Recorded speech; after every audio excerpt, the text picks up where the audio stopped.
Pernah nggak sih lo ngerasa mimpi gue tuh kayaknya terlalu tinggi deh? Atau malah mikir, gue nggak punya apa-apa. Gimana bisa sukses?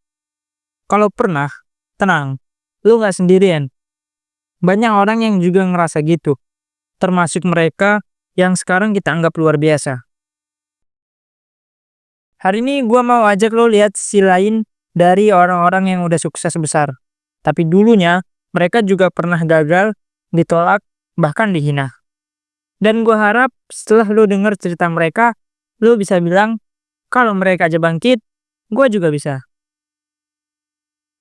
Bill Gates dikenal sebagai pendiri Microsoft dan salah satu orang terkaya di dunia sekarang. Tapi dulu, dia memutuskan buat keluar dari Harvard.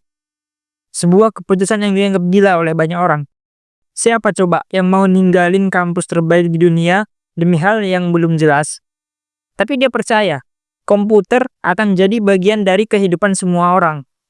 Waktu itu, gak ada yang percaya. Tapi dia tetap maju.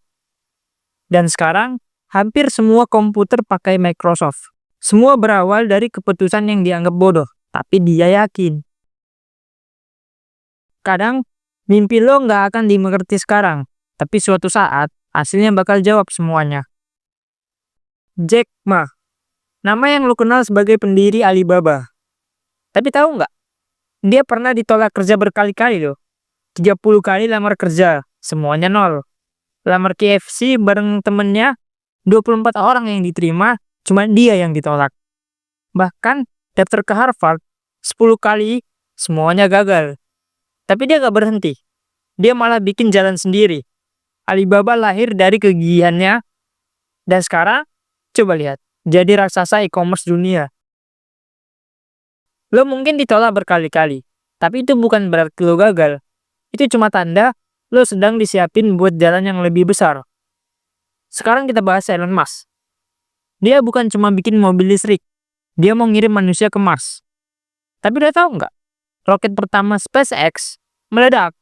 Kedua, gagal. Ketiga, hancur total. Uangnya nyaris habis. Investor kabur. Dia hampir menyerah.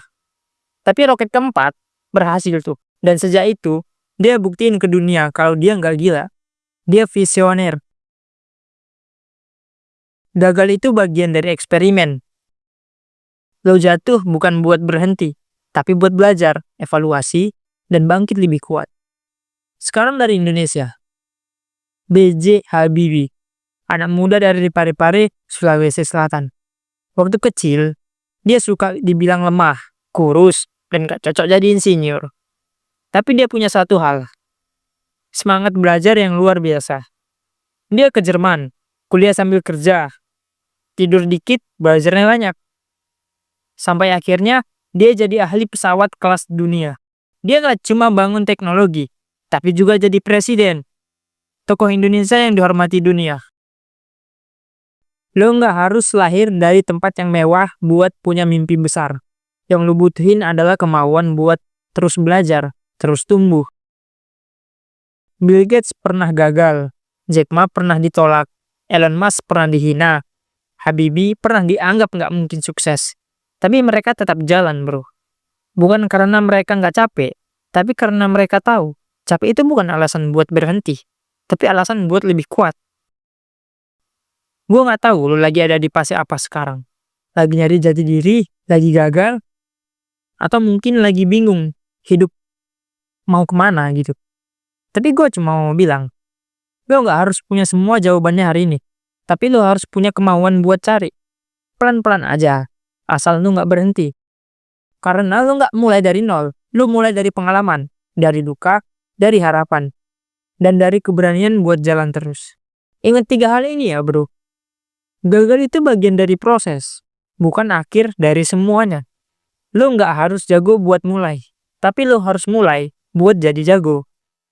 Kalau mereka aja pernah jatuh dan bisa bangkit, kenapa lu harus nyerah sekarang? Jangan matiin mimpimu cuma karena hari ini berat. Ingat, semua orang hebat pernah jadi orang biasa. Dan sekarang, giliran lo.